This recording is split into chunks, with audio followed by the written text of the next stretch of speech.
Once again, all of you, welcome back to my YouTube channel. My name is Adra. So today we are going to discuss the third chemistry chapter of CBSE class 9 students, and our chapter name is Atoms and Molecules. So today also we are going to continue the same topic, law of conservation of mass. Law of conservation of mass means mass can neither be created nor be destroyed in a chemical reaction. ഒരു chemical reactionൽ മാസിനെ നിർമ്മിക്കാനോ നശിപ്പിക്കാനോ സാധിക്കത്തില്ല എന്ന് prove ചെയ്തിരിക്കുന്ന ലോയാണ് law of conservation of mass. അപ്പം ഇതിന് വേണ്ടിയിട്ടാണ് നമ്മൾ കഴിഞ്ഞ ക്ലാസ്സുകളിൽ മാസ് നമ്പർ എന്നൊരു ടോപ്പിക്ക് പറഞ്ഞു തന്നത്. അപ്പം എന്താണ് ഈ law of conservation of mass കൊണ്ട് ഉദ്ദേശിക്കുന്നത്? ഒരു കെമിക്കൽ റിയാക്ഷൻ നടന്നാൽ റിയാക്ടന്റ് സൈഡിൽ എത്ര മാസ് ഉണ്ടോ അത്രയും മാസ് നമുക്ക് എവിടെയും ഉണ്ടായിരിക്കണം, പ്രോഡക്റ്റ് സൈഡിലും ഉണ്ടായിരിക്കണം. അതിനകത്ത് കൂടുതലോ കുറവോ വരാൻ സാധിക്കില്ല. ഈ ഒരു കൺസെപ്റ്റ് നമ്മൾ മുമ്പേ പറഞ്ഞിരുന്നു. അപ്പം നമ്മൾ അന്ന് പറഞ്ഞത് കൂടാണ്ട് ഒരു ഇക്വേഷൻ വെച്ച് നമുക്കത് എന്ത് ചെയ്യണം, ഒന്ന് പ്രൂവ് ചെയ്യണം. ഓക്കെ, അപ്പം നമ്മളൊരു ഇക്വേഷൻ എടുക്കുകയാണ്, ഫോർമേഷൻ ഓഫ് വാട്ടർ. ഓക്കെ, അപ്പം വാട്ടറിനകത്ത് എനിക്ക് തോന്നുന്നു നിങ്ങൾക്ക് അറിയാമായിരിക്കും, വാട്ടറിന്റെ ഫോർമുല എന്ന് പറയുന്നത് നിങ്ങൾക്ക് അറിയാമായിരിക്കുമല്ലോ. സോ ആ ഒരു ഇക്വേഷൻ എന്ന് പറയുന്നത് H2 plus O2 gives H2O. Okay, H2 plus O2 gives H2O എന്നതാണ് ആ ഒരു ഫോർമേഷൻ ഓഫ് വാട്ടറിന്റെ ഇക്വേഷൻ എന്ന് പറയുന്നത്. ഇനി നിങ്ങൾക്ക് ഈ എത്ര ഹൈഡ്രജൻ ഉണ്ട് എന്ന് നമ്മൾ ഇവിടെ നോക്കിയിട്ടാണ് ഡിസൈഡ് ചെയ്യുന്നത്. ഇത് ഈ ഗീവ്സിന് ഇപ്പുറത്തെ സൈഡിൽ വരുന്നത് റിയാക്ടന്റും അപ്പുറത്ത് വരുന്നത് എന്തെന്ന് പറയുന്നത് പ്രോഡക്റ്റ് എന്നാണ്. The substance present before A reaction is known as reactance and the substance formed after the reaction is known as products. Before the reaction ഉള്ള റിയാക്ടൻസും ആഫ്റ്റർ ദ റിയാക്ഷൻ വരുന്നത് പ്രോഡക്ട്സുമാണ്. ഓക്കെ, അപ്പം ഇവരുടെ മാസ് എന്താണെന്നാണ്, ഈക്വൽ ആണ് എന്നതാണ് നമ്മൾ law of കൺസർവേഷനിലൂടെ prove ചെയ്യേണ്ടത്. അപ്പം എത്ര ഹൈഡ്രജൻ ഉണ്ട് നിങ്ങൾക്ക്? അപ്പം ഇവിടെ തന്നിരിക്കുന്നതാണ് അവരുടെ എണ്ണം എന്ന് പറയുന്നത്. എത്ര ഹൈഡ്രജൻ ഉണ്ട്? അപ്പം ഹൈഡ്രജൻ നിങ്ങൾക്ക് റിയാക്ടന്റ് സൈഡിൽ 2 എണ്ണമുണ്ട്, പ്രോഡക്റ്റ് സൈഡിൽ എത്ര ഹൈഡ്രജൻ ഉണ്ട്? 2. ഇനി എത്ര ഓക്സിജൻ ഉണ്ട് റിയാക്ടന്റ് സൈഡിൽ? 2 ഓക്സിജൻ റിയാക്ടന്റ് സൈഡിലും ഉണ്ട്. പക്ഷേ പ്രോഡക്റ്റ് സൈഡിൽ എത്ര എണ്ണമേ ഉള്ളൂ?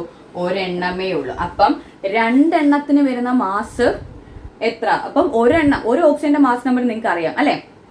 അപ്പം 8 × 2, അതായത് നമ്മൾ മാസ് നമ്പർ കണ്ടുപിടിക്കുന്നത്. അപ്പൊ 8 × 2 വന്നപ്പോൾ 16. ഒരു ഓക്സിജന്റെ മാസ് എന്ന് പറയുന്നത് തന്നെ 16 ആണ്. പക്ഷെ ഇവിടെ എത്ര ഓക്സിജൻ ഉണ്ട്? 2 ഓക്സിജൻ ഉണ്ട്. അപ്പം 2 ഓക്സിജന്റെ മാസ് എന്ന് പറയുമ്പോൾ 16 × 2 എടുക്കണം. അപ്പൊ 32 വരും. എന്നാൽ പ്രോഡക്റ്റ് സൈഡിൽ പോയപ്പോൾ എത്ര ഓക്സിജനേ ഉള്ളൂ? 1 ഓക്സിജനേ ഉള്ളൂ. അപ്പൊ മാസ് ഉറപ്പായിട്ട് എന്ത് ചെയ്യും? കുറയും. പക്ഷെ അങ്ങനെ വരത്തില്ലെന്നാണ് എവിടെ പറഞ്ഞിരിക്കുന്നത്? ലോ ഓഫ് കൺസർവേഷൻ ഓഫ് മാസിൽ പറഞ്ഞിരിക്കുന്നത് അല്ലെ? അപ്പം ആ ഒരു കുറവ് അവിടെ വരാൻ പാടില്ല. നമുക്ക് അതെന്താക്കണം? ഈക്വൽ ആക്കി മാറ്റണം. അതാണ് ലോ ഓഫ് കൺസർവേഷനിലൂടെ നമ്മൾ പ്രൂവ് ചെയ്യുന്നത്. നിങ്ങൾക്കപ്പം റിയാക്ടന്റ് സൈഡിൽ 2 ഓക്സിജൻ ഉണ്ടെങ്കിൽ പ്രോഡക്റ്റ് സൈഡിലും എത്ര ഓക്സിജൻ തന്നെ ഉണ്ടായിരിക്കണം? 2 ഓക്സിജൻ തന്നെ ഉണ്ടായിരിക്കണം. അപ്പൊ നിങ്ങൾ എന്ത് ചെയ്യണം? നമുക്ക് അവിടെ മൾട്ടിപ്പിൾ ചെയ്ത് എണ്ണം കൂട്ടുക എന്നതാണ് നമ്മൾ ചെയ്യുന്നത്. നിങ്ങൾക്ക് ഒരിക്കലും ഈ 2 എലമെന്റ്സിന് ഇടയിൽ കൊണ്ടുവന്ന ഒരു നമ്പർ ഇട്ട് അതിനെ എന്ത് ചെയ്യാൻ പറ്റില്ല? മൾട്ടിപ്പിൾ ചെയ്യാൻ സാധിക്കത്തില്ല. അപ്പം ഇതിന് മുമ്പ് ഈ ഫോർമുലയ്ക്ക് മുമ്പിൽ മാത്രമേ നമുക്കൊരു നമ്പർ കൊണ്ട് അതിനെ എന്ത് ചെയ്യാൻ പറ്റൂ? മൾട്ടിപ്പിൾ ചെയ്ത് ഈക്വൽ ആക്കി മാറ്റാൻ സാധിക്കത്തുള്ളൂ. അപ്പം 1നെ എത്ര ആക്കണം? 2 ആക്കണം. നിങ്ങൾ എത്ര കൊണ്ട് മൾട്ടിപ്പിൾ ചെയ്യും? 1നെ 2 കൊണ്ട് മൾട്ടിപ്പിൾ ചെയ്താൽ അത് എത്ര ആയിട്ട് മാറും? 2 ആയിട്ട് മാറും. അപ്പൊ നിങ്ങൾ ഇവിടെ എത്ര ഇട്ട് കൊടുക്കുക? 2 ഇട്ട് കൊടുക്കുക. പിന്നൊരു കാര്യം ശ്രദ്ധിക്കേണ്ടത്, ഇവിടെ ഈ H2 എന്ന ഒരു ഫോർമുലയ്ക്ക് മുമ്പിൽ ഒരു നമ്പർ ഉണ്ടെങ്കിൽ ആ നമ്പര് അവിടെയുള്ള എലമെന്റ്സിനെ മൊത്തവും ഒരുപോലെ എന്ത് ചെയ്യും? ബാധിക്കും. അതായത് ഈ ഹൈഡ്രജനെയും ഈ നിൽക്കുന്ന ഓക്സിജനെയും അത് എന്ത് ചെയ്തു? ബാധിക്കുന്നുണ്ട്. അപ്പൊ നിങ്ങള് ഇനി ഹൈഡ്രജന്റെ എണ്ണമൊന്നും എടുക്കുക. 2 × 2. ഇവിടെ നമ്മൾ എന്ത് ചെയ്യുന്നത്? മൾട്ടിപ്പിൾ ആണ് ചെയ്യുന്നത്. അപ്പം 2 × 2 മീൻസ് പ്രോഡക്റ്റ് സൈഡിൽ നിങ്ങൾക്ക് 4 ഹൈഡ്രജൻ ആയിട്ട് മാറി. ഓക്കെ, ഇപ്പൊ നമ്മൾ എന്തിനെ ബാലൻസ് ചെയ്ത് കൊടുത്തത്? ഓക്സിജനെ ബാലൻസ് ചെയ്യാൻ വേണ്ടിയിട്ടാണ്, അല്ലെങ്കിൽ ഒരുപോലെ മാസ് ആക്കാൻ വേണ്ടിയിട്ടാണ് നമ്മളിവിടെ 2 കൊണ്ട് മൾട്ടിപ്പിൾ ചെയ്തത്. അപ്പൊ ആരുടെ എണ്ണം മാറി? ഹൈഡ്രജന്റെ എണ്ണവും കൂടി അങ്ങ് മാറി. അപ്പം ഇവിടെ പ്രോഡക്റ്റ് സൈഡിൽ നമുക്ക് ഹൈഡ്രജൻ എത്രയായി മാറി? 4. ഓക്സിജൻ എത്ര ഉണ്ട്? 1 × 2 2. ഇനി അപ്പം ഇവിടെ ഹൈഡ്രജൻ 4 ആയി എങ്കിൽ നിങ്ങൾക്ക് റിയാക്ടന്റ് സൈഡിൽ എത്ര വരണം?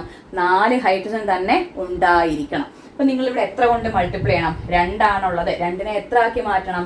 4 ആക്കി മാറ്റണം. അപ്പം 2നെ 2 കൊണ്ട് മൾട്ടിപ്പിൾ ചെയ്താൽ എത്ര കിട്ടും ആൻസർ? 4 എന്ന ആൻസർ കിട്ടും അല്ലെ? അപ്പൊ നമുക്കൊന്ന് നോക്കാം. ഇവിടെ അപ്പോൾ നമ്മൾ എത്ര കൊണ്ട് മൾട്ടിപ്പിൾ ചെയ്തു? 2 കൊണ്ട് മൾട്ടിപ്പിൾ ചെയ്തു. ഇപ്പോൾ ഹൈഡ്രജൻ എണ്ണം നോക്കി, ഇവിടെയും എന്ത് തന്നെയാണ് ചെയ്യുന്നത്? മൾട്ടിപ്പിൾ തന്നെയാണ് ചെയ്യുന്നത്. അപ്പോൾ 2 × 2 എത്രയായി? 4. പ്രോഡക്റ്റ് സൈഡിൽ എത്ര ഉണ്ട്? 2 × 2 4. ഓക്സിജൻ എത്ര ഉണ്ട്? റിയാക്ടൻറ്റ് സൈഡിൽ 2. 2 × 1 2. ഓക്കെ, അപ്പം എണ്ണമെല്ലാം ഒരുപോലെ ആയെങ്കിൽ അതിന്റെ മാസും ഉറപ്പായിട്ട് എന്തായിരിക്കും? ഈക്വൽ ആയിരിക്കും. അപ്പൊ നമുക്കതൊന്ന് നോക്കിയാലോ. അപ്പം ഒരു ഹൈഡ്രജന്റെ മാസ് നിങ്ങൾക്ക് അറിയാം അല്ലെ? ഒരു ഹൈഡ്രജന്റെ മാസ് എന്ന് പറയുന്നത് 1 ആണ്. ഇവിടെ അതുപോലത്തെ എത്ര ഹൈഡ്രജൻ ഉണ്ട്? 4 ഹൈഡ്രജൻ ഉണ്ട് അല്ലെ? 2 × 2 ആകുമ്പോൾ 4 ഹൈഡ്രജൻ ഉണ്ട്. അപ്പം മാസ് കണ്ടുപിടിക്കാൻ വേണ്ടിയിട്ട് 4 × 1. 4 എന്ന് പറയുന്നത് ഹൈഡ്രജന്റെ എണ്ണവും 1 അതിന്റെ മാസ് നമ്പറുമാണ്. ഓക്കെ, ദെൻ പ്ലസ് എത്ര ഓക്സിജൻ ഉണ്ട്? 2 ഓക്സിജൻ ആണുള്ളത്. ഒരു ഓക്സിജന്റെ മാസ് നമ്പർ എത്രയായിരുന്നു? ഒരു ഓക്സിജന്റെ മാസ് നമ്പർ എന്ന് പറഞ്ഞാൽ 16 ആയിരുന്നു. അതുപോലത്തെ എത്ര ഓക്സിജൻ ആണ്? 2. അപ്പം 16 × 2 ഈക്വൽ തന്നെ ആയിരിക്കണം അപ്പുറത്ത് അല്ലെ? അപ്പം 2 × 2 എത്ര ഹൈഡ്രജൻ ആയി? 4. അപ്പം 4 × 1 പ്ലസ് 2 × 1 എത്ര ഓക്സിജൻ ഉണ്ട്? 2. അപ്പം 2 × 16. അപ്പൊ നമുക്കൊന്ന് ചെയ്ത് നോക്കാം. 4 × 1 എത്ര വരും? 4 പ്ലസ് 16 × 2 എന്ന് പറയുമ്പോൾ 32 ഈക്വൽ ടു 4 × 1 4 പ്ലസ് 16 × 2 32. അപ്പൊ നമുക്ക് എത്ര കിട്ടി? 46. അതുപോലെ തന്നെയാണ് ഇവിടെ എത്ര വരുന്നത്? 36 32 പ്ലസ് 4 36. അപ്പൊ രണ്ട് സൈഡിൽ നമുക്ക് മാസ് എത്ര കിട്ടി? ഈക്വൽ ആയിട്ട് കിട്ടി. അപ്പം ഇതാണ് നമ്മൾ എവിടെ പ്രൂവ് ചെയ്യുന്നത്? ലോ ഓഫ് കൺസർവേഷൻ ഓഫ് മാസിൽ പ്രൂവ് ചെയ്യുന്നത്. അപ്പം ഇത് പ്രൂവ് ചെയ്യാൻ വേണ്ടിയിട്ടാണ് ഞാൻ നിങ്ങൾക്ക് കഴിഞ്ഞ ക്ലാസ്സിൽ പറഞ്ഞത് മാസ് നമ്പർ എന്ത് ചെയ്യണം? കൃത്യമായിട്ട് പഠിക്കണമെന്ന്. കാരണം നമുക്ക് അടുത്തൊരു ചാപ്റ്ററിൽ മോളിക്കുലാർ മാസ് ഒക്കെ എന്ത് ചെയ്യണം? കാൽക്കുലേറ്റ് ചെയ്യണം. അപ്പൊ മാസ് നമ്പർ അറിയത്തില്ല എന്നുണ്ടെങ്കിൽ അത് വളരെയധികം ഡിഫിക്കൽട്ട് ആവും. അപ്പൊ നമ്മൾ ഇപ്പോഴേ തുടങ്ങി വെക്കുകയാണെന്നുണ്ടെങ്കിൽ അടുത്ത ചാപ്റ്ററിൽ നമുക്ക് അത് അത്രയും എളുപ്പമായിട്ട് മാറും. അപ്പൊ ഞാൻ പറഞ്ഞ കൺസെപ്റ്റ് നിങ്ങൾക്ക് ക്ലിയർ ആയി എന്നുണ്ടെങ്കിൽ ഒന്ന് സപ്പോർട്ട് ചെയ്ത് ലൈക്ക് ചെയ്യാം. നമുക്ക് അടുത്ത ക്ലാസ്സിൽ വീണ്ടും കാണാം. Thank you.